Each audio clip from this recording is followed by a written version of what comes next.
10-inch barbering scissors, long grooming shears, beveled edge, nice and noisy, and just a basic, inexpensive, maybe they're $75, something like that, or under, scissor. The trick on these is less is more. Let me show you how I sharpen them.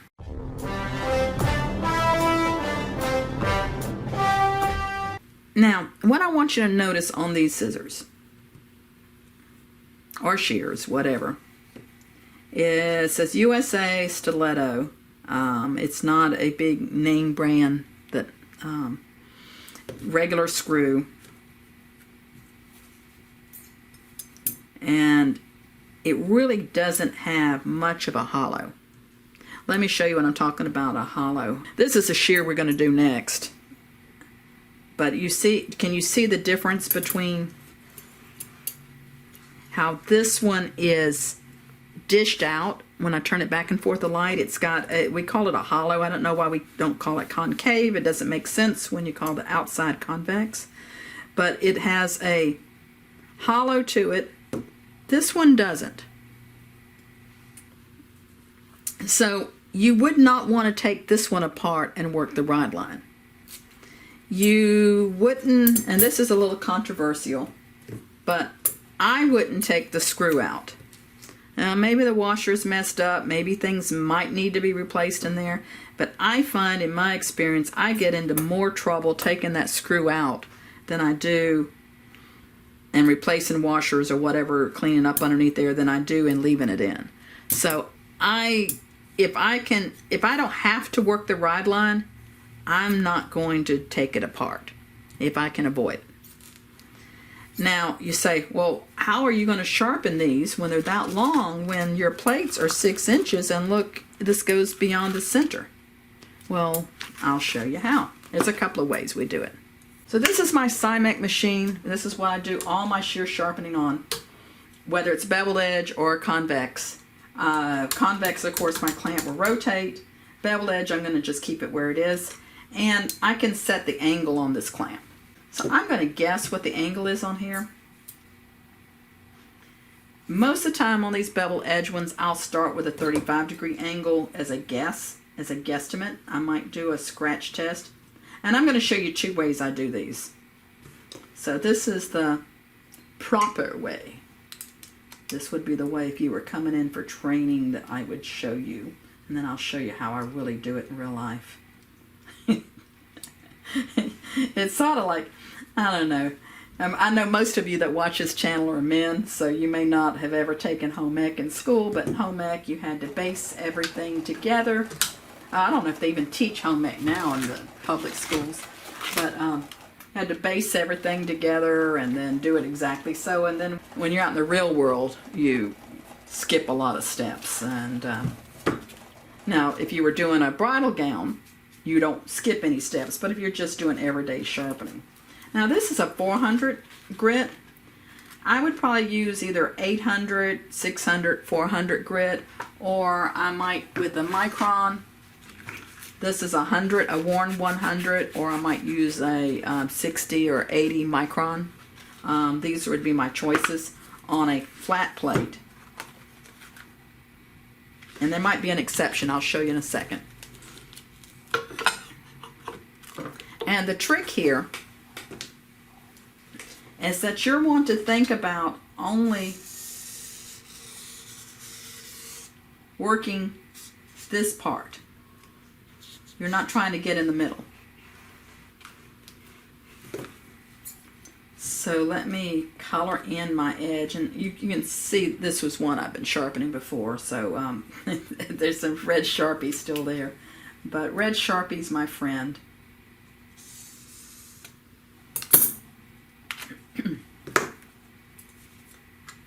And I've got my clamp set at 35. I've got it tightened down so it doesn't rotate.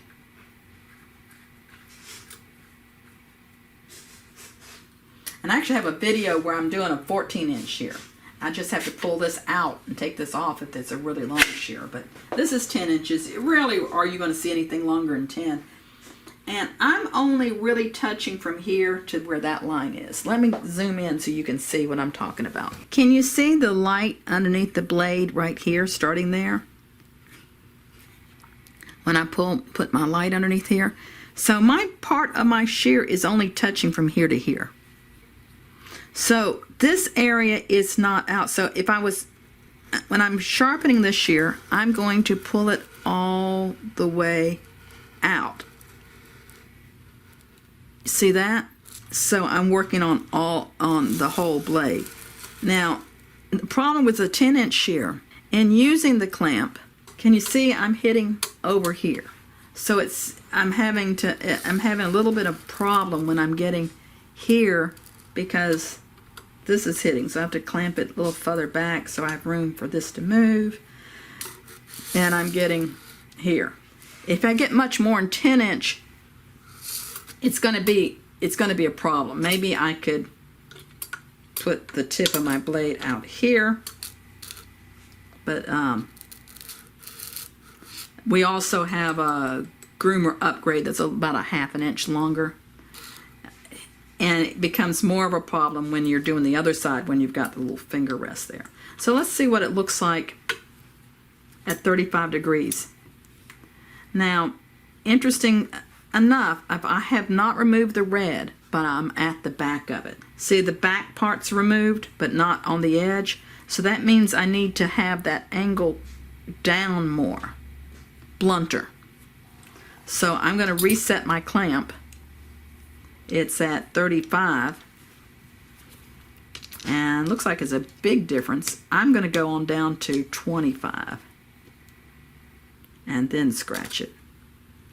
Looks like at least a 10-degree difference. Hey, Bobo. Hey, Bobo. Hey, Bobo. Oh, you knocked me over. Oh, this dog loves me. Did you see your mama? Yeah, he's on the video. I don't think you want to be on the video today, do you? It's casual Thursday here, huh, Misty? I got a Bonika shirt on. Oh, okay, let's see. I got a Bonika shirt. There we go. This is what being at the ball field all the time looks like. All right, let's get back to what we're doing. This would be a shear that you might do for barbers or groomers. Tried to get here early this morning so I could videotape some of this stuff, but life is what it is. If I'm training here, we shut the door a lot of times. But so I'm doing a scratch. We're at 25. And this is also why you need to kind of keep up with where you are and what you're doing when you're sharpening, because there's interruptions out there, and you're like, where did I leave off? Now you see the interruption. I put the wrong side in the clamp. Do you see that? Not the side I needed to scratch. Oh, yeah, that didn't do me any good, did it? All right, so let's go back here. And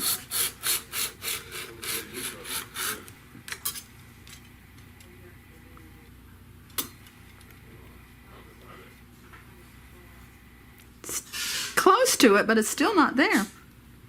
I still see the little red right on the edge. So I'm at 25. I'm going down to 20, and I'm going to stay with that. Let's turn it on.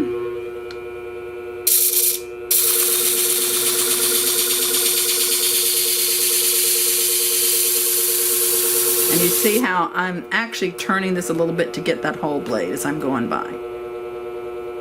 And I can feel I have a burr all the way down. Do I go to the polish? Do I go to something finer? Usually when I've got this blunt of an angle, 20 degrees, if I go to something finer, it's going to push the hair. You want something with a little bite in it. So I'm just flipping it over. I didn't put any water on it. I could put water on my spray water on here to keep the dust down. I'm not really worrying about it overheating because I'm going so slow. it's not going to overheat. I want to make sure I'm landing straight. Pulling evenly across. The pressure I'm using is just enough to make sure it's making contact. I'm not trying to push it into the plate. But if you notice, I'm going at, what, about 12% my speed. I mean, this machine will go all the way up to here, but there's no need going that fast because I can go at slow speeds, have more control, and the torque is such that even if I press, see, I can't stop it, you know. I guess I could if I really put a lot of pressure on it, but I mean any kind of normal pressure. You see? Even pressing hard, I can't stop it. So when you're looking for Flathone equipment, you want to have something with good torque. So I've got a burr on both sides. And let me show you how easy this is.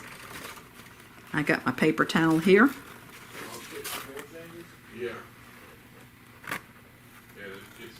And I usually don't do it one snip. I'll snip a little bit further, and then I'll snip all the way down.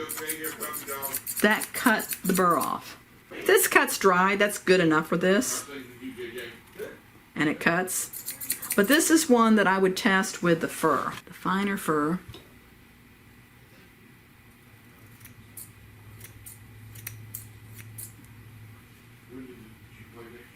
And the thicker fur.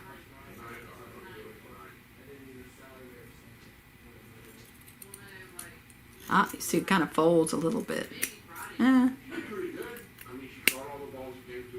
See, it's not great right here in the thicker fur.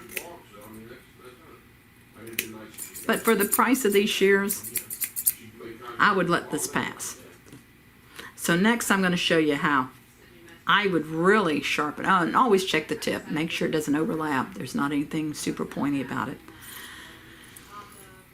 So I'm going to show you next how I would probably really sharpen them when they come in. So now I'm going to show you how in real life, if someone walked in the door with these and they're saying, I'm waiting, and this happens all the time. I've got a couple of barber supply people that bring me their barbering shears for sharpening. So I get these, I probably get 3-4 a week maybe, like this. Just cheap, even cheaper than this one that they want sharpened. So I'll show you how I do it. I don't go through all these things that you saw me do here.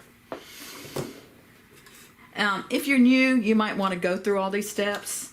If you've had a little experience and these are cheap scissors and they're waiting and maybe you charge them less, this is how I would do it. I usually don't have the machine on the side. I'll turn it upright. And that's the other thing I like about the Scimech, is it will work upright. I'm going to take this spatter guard off so you can see easily what I'm doing. So I'm still using my 400 grit pad, and it's important to have good light for this. Can you see that? Yeah, you can see that shadow right there. So I'm rotating the blade till that shadow disappears. You see that? Watch again. See the shadow? And that disappears. And I want to hold that about that angle. You know, you can put your red Sharpie on it if you want to make sure that you get to the edge, which might not be a bad idea for me to do that right now. Most of the time when these shears come in to me, they are so tarnished that I don't need to put the red Sharpie on them. Okay, so you see the shadow? Tilting it to that shadow's gone, right about here. And then I'm going to get a good grip on my hand. Let me widen out so you can see what I'm doing. I like to hold it with both hands. And then I want to turn my machine on. I've got my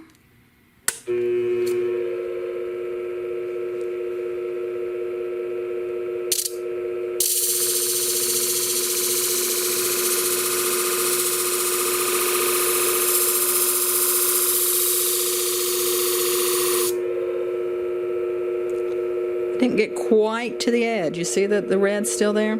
So now I know I want to rotate a little bit blunter.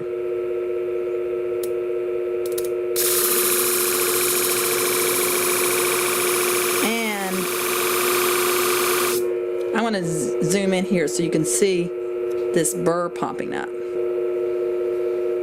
Okay, against the black background, you can see this burr popping up as it comes across. I'm going to show you here. I'm not seeing a burr. I'm going to rotate a little bit more.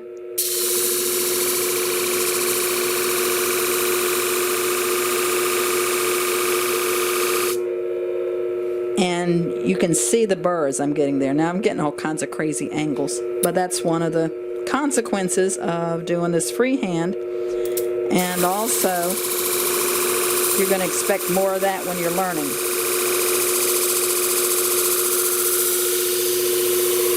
But I'm looking right down here, just as I go past the plate against that black background. And that might help if I get rid of some of this dust. You might see it better.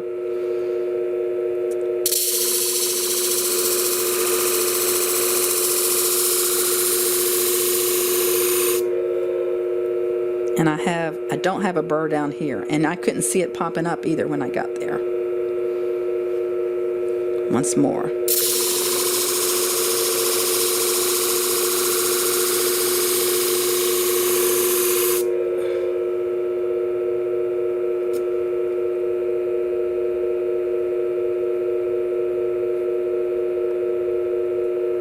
And that's a decent enough looking edge. Not as pretty as when I use the clamp.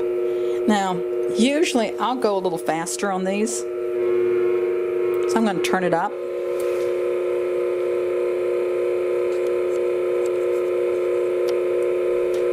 And I want you to look and see if you see the burr as it pops up here.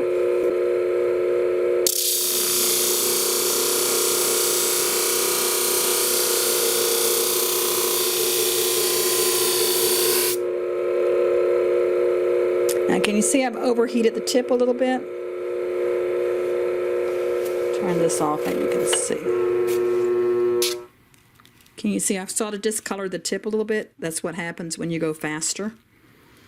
So you could use water on here, go a little slower, whatever. That's not the perfect practice. And I've made that tip a little bit too pointy. So let's cut the burr off, like we did before, a little bit at a time. Might do another snip. And let's test it. Dry tissue, toilet paper.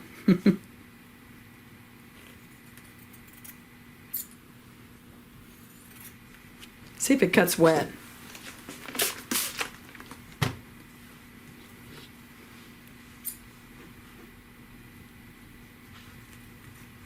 Cuts wet. Let's test it on the fur. Fur.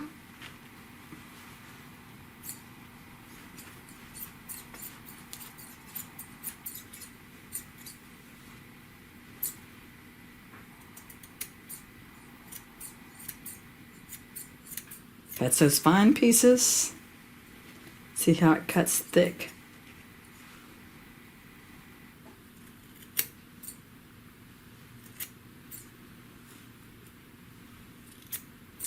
So it cuts as good as when I use the clamp. Now, does the edge look as good? I don't think so. You see the discoloration there? I've overheated the tip. Kind of got some crazy looking angles down here. You can see some other angles changes here. But it works. When I do it this way, I usually don't charge them as much as I would if I were doing the whole shebang. But for an inexpensive shear, it works. Now, if I look really, really close, the tips don't come together. Let me let you look at that. Here's my Megawans. We've got them back in stock now. We were out of them for a while. I think Misty sold mine.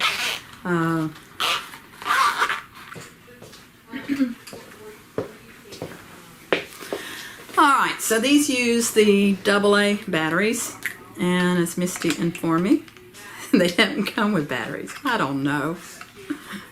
I just work here. She really runs things.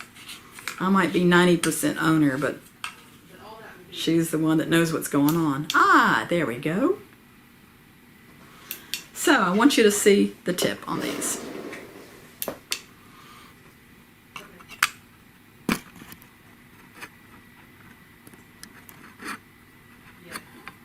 You see how there's a little teeny gap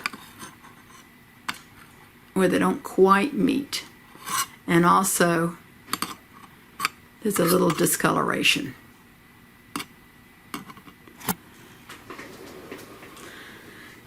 So before I would give these back to the customer, I would probably, the easiest thing is just to take, it's like 1.5 millimeters off the tip, because that is a little pointy anyway, and that'll take off some of the yellowing here. You got a phone call. All right, You gotta explain this 800 millimeter radius thing. I've got a question about the 800 millimeter radius, yay, which is a hoax, but that's another video. Yeah, I'll put the I link said it up was a here. bunch of Here's the link to about the stuff. 800 millimeter radius. So that's how I do it, and I showed you how you should do it. And there went my Megowan. And it's sturdy, it still works.